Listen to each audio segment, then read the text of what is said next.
Thank you. It's good to be here. It seems like all of this business experience that I've had was in another life. And here we are now serving a mission with no idea that we would be involved in speaking to such an exciting group as the Entrepreneur Group. Now, unlike most of you, I never did plan to or anticipate ever having a career. I grew up in the days, and I think it's still prevalent, as a good Mormon girl. I was programmed to be a good wife and a good mother. I had to learn how to bake bread and can fruit and do all of those domestic things that would make me attractive, so that when my Prince Charming came along, he would take me off on his white Charger, we'd sail into the sunset and live happily ever after. And a career was the last thing in my mind at the time. I came from a home where there was a lot of discord. There was not a great example of what a good, healthy marriage would be.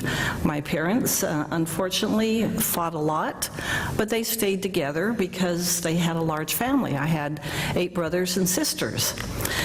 So when I had the opportunity to be married at age 20, I was delighted. I felt like this was going to be the solution to my problems. I was going to get away from my home. I was going to be happily married forever. We were married in the temple, and I thought that's all that it would take. My investment in my financial future was to put my husband through school. I felt if I could get him through college, then he would be able to provide for me for the rest of my life. And so I was very content to be a secretary. I worked to help him get his degree. But unfortunately, as too often happens, the month that he got his doctor's degree, he found someone younger and prettier, and the two of them took off. And I was left with 3 small children and a mountain of debt. Since I had been the breadwinner during the years that we were in school, my name was signed on all of the debt. When he left, he had no intention of bringing that with him. And so all of the debt that we had, I was responsible for. At 30 years old, I thought my life was over. I did not know how I was going to be able to cope with the situation that I found myself in. 3 small girls who were dependent upon me for financial support as well as emotional support, a mountain of debt, and I had to look at myself and decide what I was going to do. For a while, all I wanted to do was retreat. I didn't want to have to face the world of having to have all of this responsibility on my own shoulders. I spent a lot of time crying. I had promised my little girls that when Daddy got out of school, then they were going to get braces on their teeth, or when Daddy finishes school, we're going to get you into dance lessons and music lessons. Well, now Daddy was out of school, but he was gone, and that responsibility fell upon my shoulders. I retreated to my bedroom a lot and spent a lot of time crying, until one day my little 5-year-old came in to the bedroom and she said, "Mommy, why do you cry all the time? Don't you love us?" And it jolted me into the reality that if I thought life was over for me, what about these 3 little girls? They deserved something better than that. And I realized that I had to pull myself up by my bootstraps and begin to provide a living for these little girls. Now, of course, my mother and dad wanted me to come home. I had lots of other opportunities to go on welfare, but I felt like I would not let that cripple me, that I would take charge of my life, I would put my life back together and provide in the way that I knew my children deserved to be provided for. Well, the 10 years that I had been working to help my husband through school, I had worked as a secretary, and most of my experience was working for an insurance company. And so I knew the insurance business pretty well from having worked on the inside. And I used to look at the commission checks that the agents would get. And some of them would be pretty high, some of them would be mediocre, but they were always, all of them, bigger than the meager income that I was making. And so I thought to myself, if I'm going to provide well for my children, I'm not going to be able to do it on the secretarial income that I was receiving at that time. I needed to find something where I could produce more income for my family. I knew in the insurance business that there was a principle of renewals, and that if you worked really hard and built up a large clientele, and those clients continued to pay for their premiums, that you would generate an income that would perpetuate after many years after you had stopped producing. So to me, that seemed like a very exciting way to get into a business that would provide for me. See, all my life I had been programmed to believe that I needed someone to take care of me. First it was going to be my husband, but when he was gone, I was frightened, I was scared. Who was going to take care of me? But I felt like I would give it a try. I would go into the insurance business.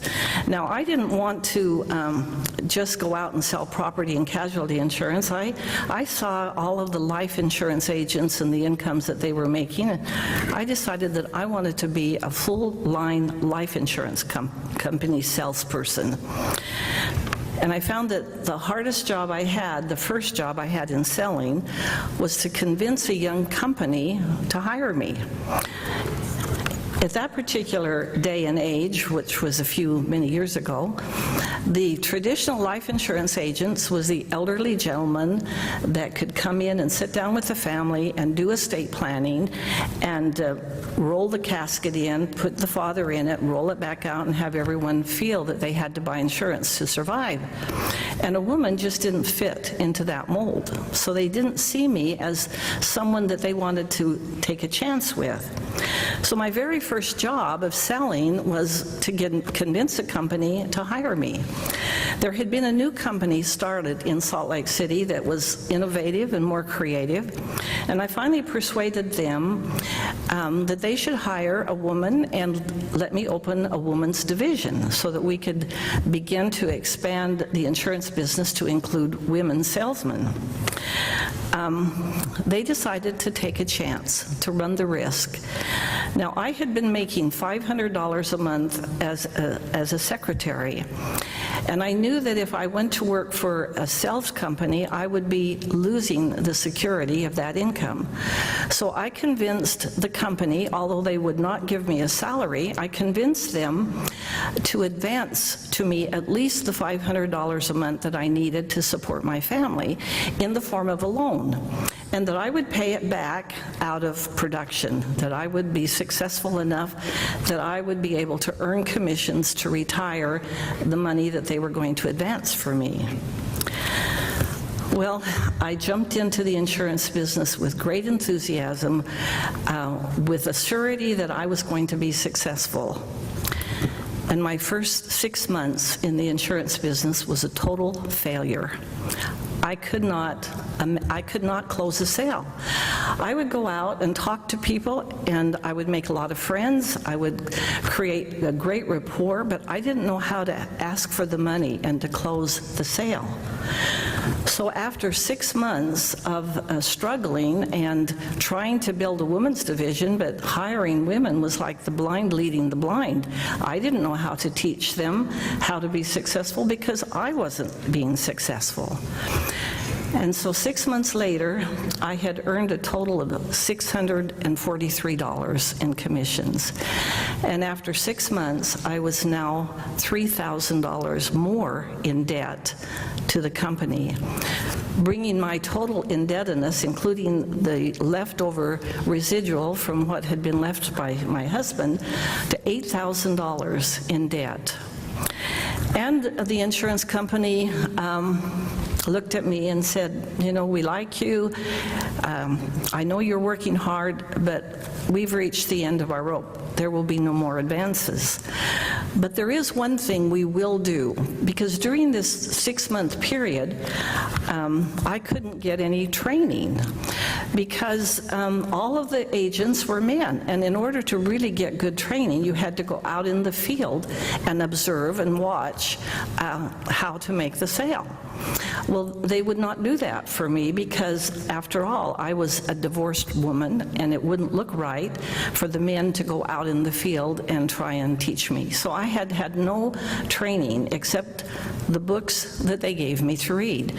But they finally opened a training school, and I was invited to attend that school. It was a 3-day school on a new product that they had developed, and I was allowed to go.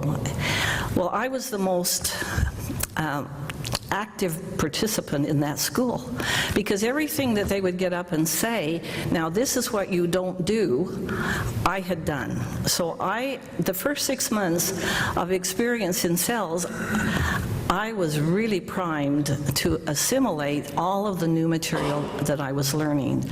In fact, I look back now and I think that first 6 months was probably the best training I ever got, because I had to persevere and keep going when everything was discouraging, when you were constantly being told no. But the training school that they took me to showed me how to get on a presentation that would work from the opening remarks to this is how you collect the money for the product. And when I finished that school, I was so enthusiastic, because now for the first time, I knew what I was doing wrong, and I knew what I needed to do to be successful. At the same time that the school was over, the company had now removed the advance. So I had no money coming in except what I could earn.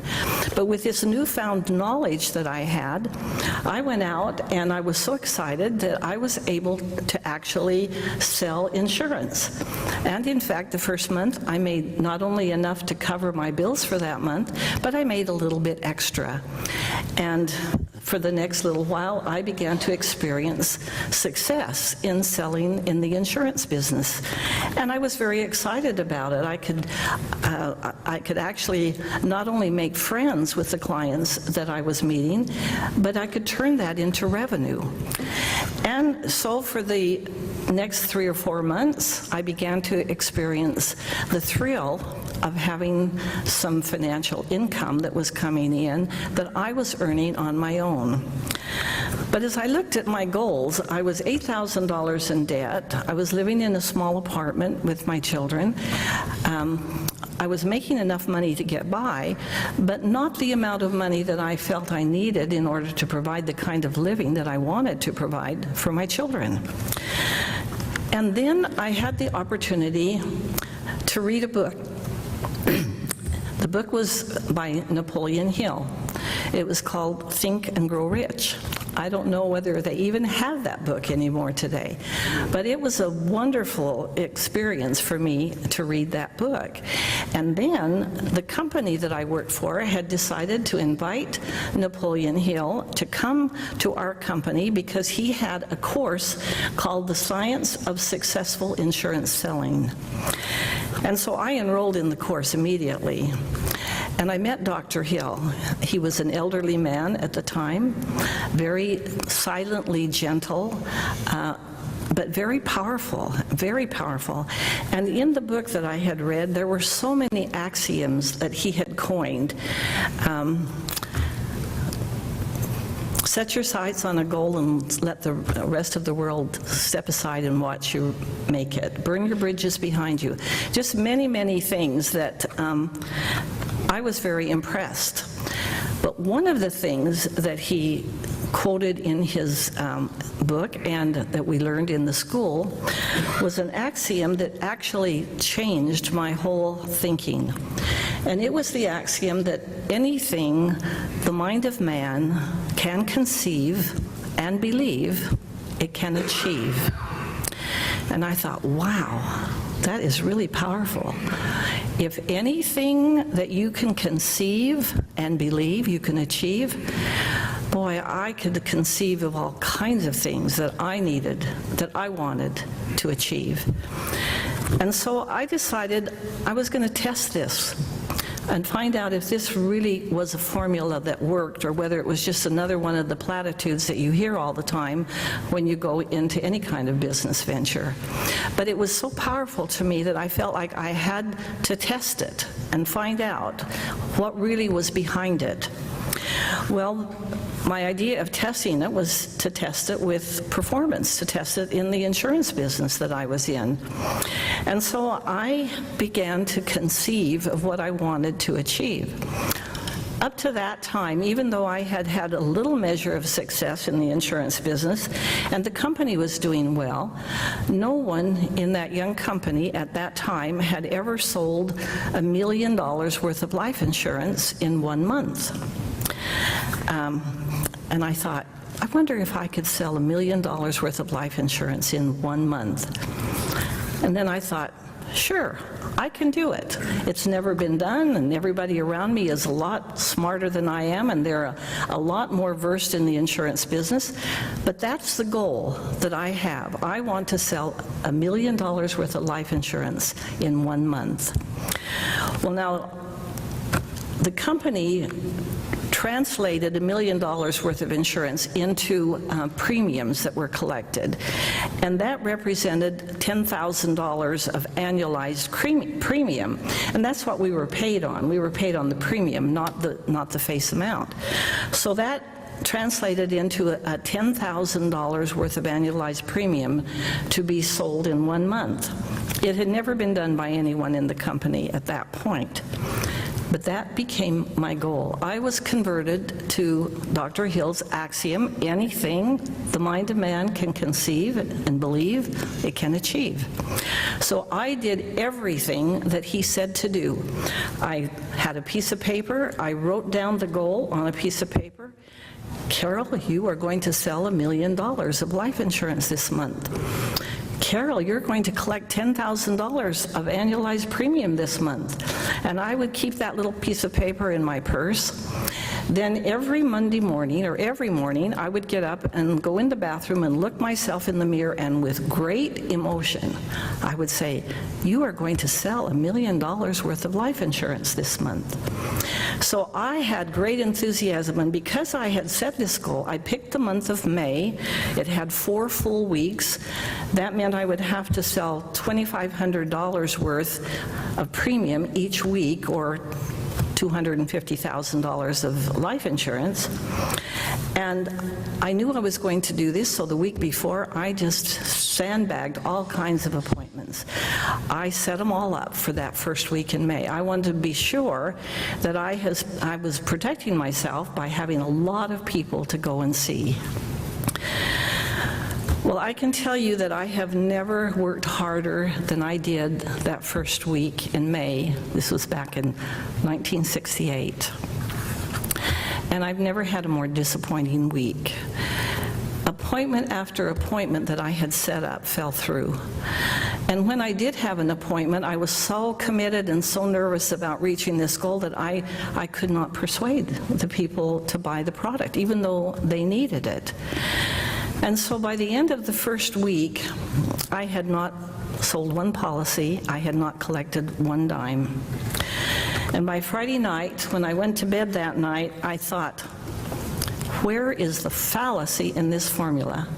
How does this man get away with telling people these great sounding things and they don't work? But I couldn't go to sleep that night. I laid there rationalizing. The first thing I did was I said to myself, I've set my goal too high. I mean, no one in the company has sold $1 million worth of life insurance. Why do you think you could do it? Why don't you just adjust the goal, make it $500,000? The next rationalization was, I picked the wrong month. I mean, who's going to buy insurance in May? Spring is in the air, everybody's getting out of school, they're looking for vacations. May is just the wrong month. And then I think the worst rationalization was, well, you get an A for effort. You worked hard, and you know you worked hard, so don't feel bad. You tried, and maybe you didn't make it, but you know you worked hard. But I still couldn't go to sleep. And then all of a sudden it hit me that the key to that formula was and believe. I had conceived, but I was already, by the end of the first week, doubting that it could be done. I was losing my belief that it could actually be accomplished. So I gave myself a talking to, and I said, no, I'm not giving up. There's another day in this week, and I'll work hard tomorrow. I didn't have any appointments, but I knew I would find somebody. And in my prayers that night, I said, Heavenly Father, I'm not quitting. I know I can reach this goal. I know I can do it. Well, the next morning, the phone rang, and it was a very good friend of mine. I was now a single parent and not much of a social life. This was a young man who was a dentist, also a single parent, and he called and asked if I would like to go to dinner with him that night. And I said, oh, Ed, I'd love to go to dinner with you, but I've set a goal for myself, and I have to work. I'm going to work if I have to work till midnight tonight to reach my goal. And he said, well, what is this goal that you're so committed to? And all of a sudden, the lights came on, and he became my golden prospect. I knew that as a dentist, he probably needed insurance. And so I said to him, if you'll give me the first hour to tell you what I'm doing and what my goal is, I'll be happy to have dinner that night. Well, that night, Ed purchased $250,000 worth of life insurance. He was a dentist just starting out in his practice, had no insurance coverage, and I collected $2,163 in annualized premium.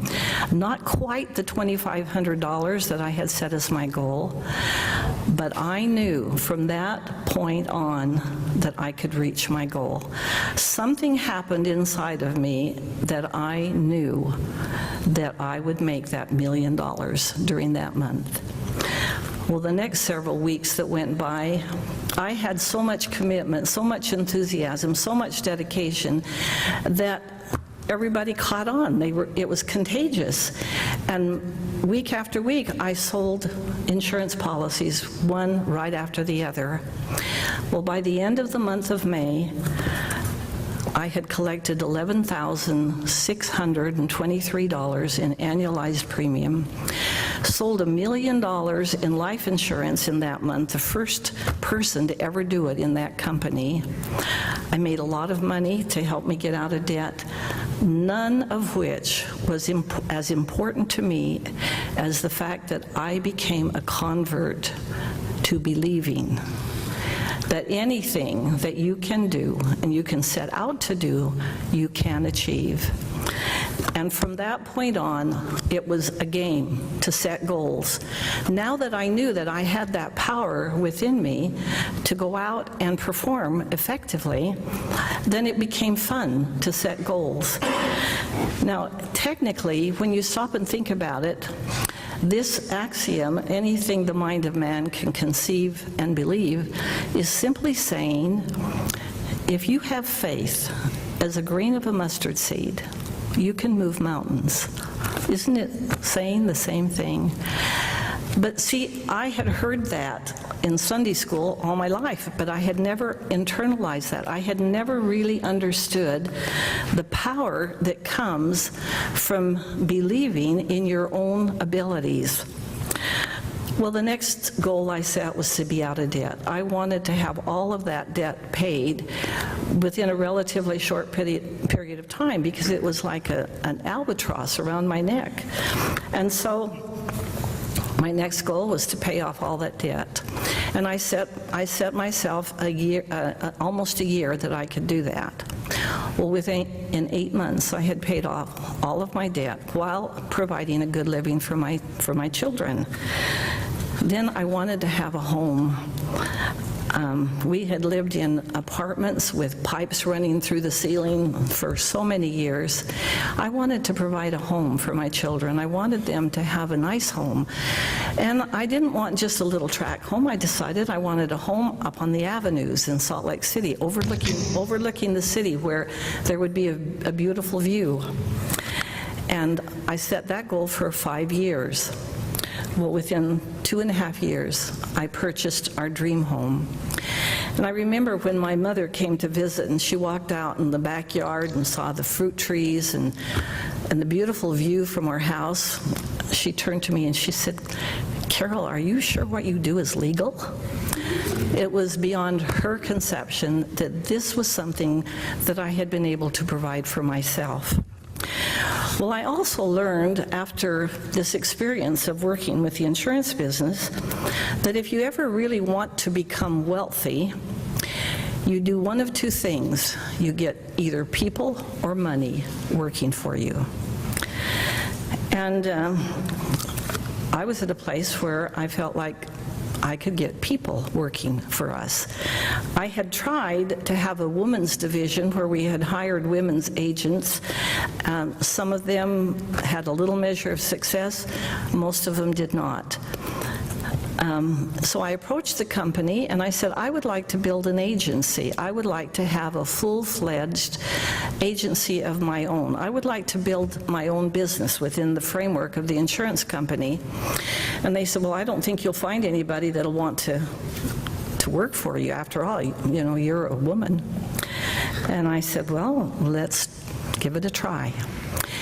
And so I started recruiting agents. Now, these agents had to go through the same special kind of training that I had gone through. I wanted them to internalize the same laws of success that I had learned through my experiences. And many of them did. Many of them incorporated those laws, and we became the largest agency in the company. In fact, we had agents in 5 different states. We had 46 to 48 agents that I had working for me. And month after month, we would be the agency of the month. We would win all of the titles. And then for 3 years in a row, we were the agency of the year. And so I felt like we were really accomplishing the things that I had set out to do. I now had a lot of people working for me. But there was something still missing. You see, I still had this need to be taken care of. I had transferred that from having a husband take care of me to having a business now that was taking care of me. And in the end, what I really wanted is I wanted to be home. I wanted to be a mother to my children. So I went in and I talked to the insurance company. I had made enough money, I had built enough income off of renewals and overrides from these agents that I could stay home now. I would have, and in that day, it was a pretty substantial income, $60,000 a year, which was a pretty substantial income that was coming in without my having to go out and work. So I told the company I wanted to retire, I wanted to go home. And they said, oh, well, you know, once you retire, we have to hire somebody to manage your business. You've got this huge business. It's got to be managed by someone.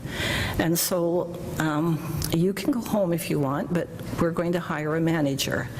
Well, of course, that would reduce my income, but I felt like it was worth it. I could get somebody else to run this business. Unfortunately, the person that they hired to run this huge business could not keep up with it. And so within about a year, it started declining and deteriorating. There wasn't the same spark. There wasn't the same enthusiasm. There wasn't what we had injected into it. And so a year later, I realized that it was not going to continue to produce the income that it had originally been set up to do. So I said, I guess it's time to find something else to do. And I decided at that point, one of my neighbors was in the real estate business.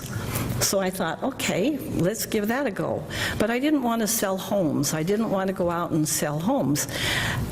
I knew a little bit about investment real estate, so I decided that I would learn everything that I could learn about the real estate business and that I would open my own real estate company.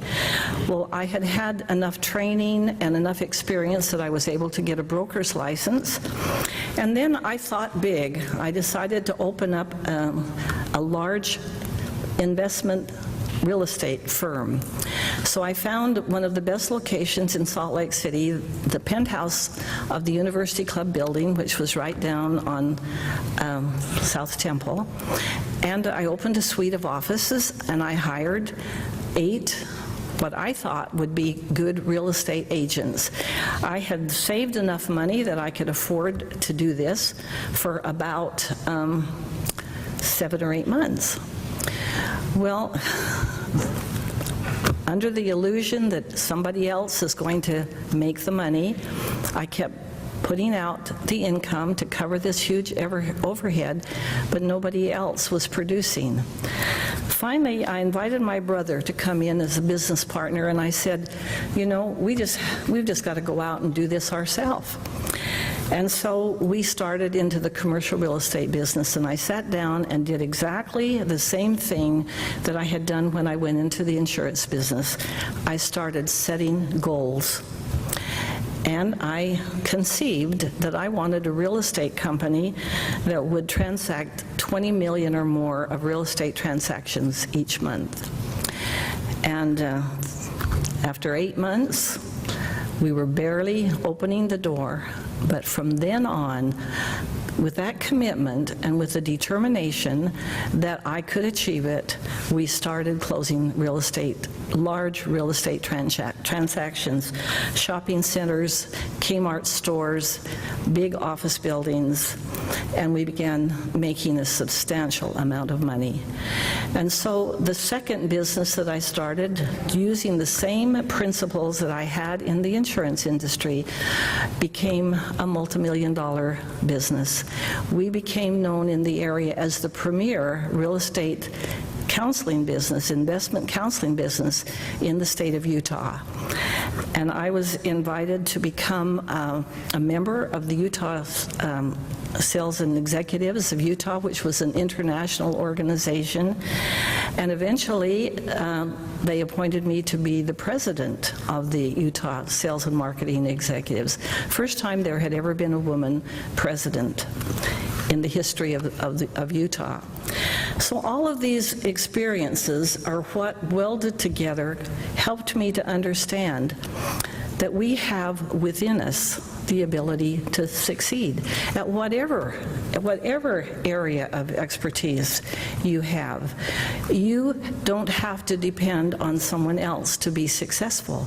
There are certain rules and laws that need to be adhered to and followed, but once you learn what those are, once you master them and you harness them into your commitment and your desire and your dedication and your understanding of who you are and what you are capable of becoming, you can be successful at whatever business you choose to be involved in.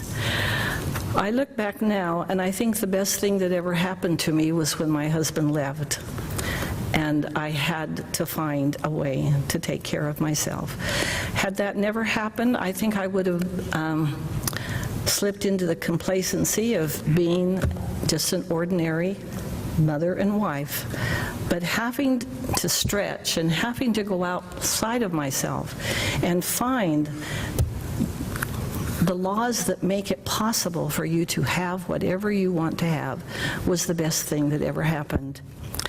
Well, of course, eventually, I had to apply those laws to finding a husband, because after all, financial success has its rewards, but the greatest reward still is to have a good marriage, to have a good husband, and to have the ability to serve. Because of the experiences that I've had in business and the financial means with which could be put away. It's been possible for us to serve missions. We've been able to serve, this is our third mission. And when I look back, if your desire to be successful, if your desire to accumulate wealth is so that you can better serve, you will be successful for that reason alone. Money in itself is very meaningless, but if you have a desire to help others and to lift other people in their lives, then money is worth the fight, because it gives you a greater capacity to help and to serve others.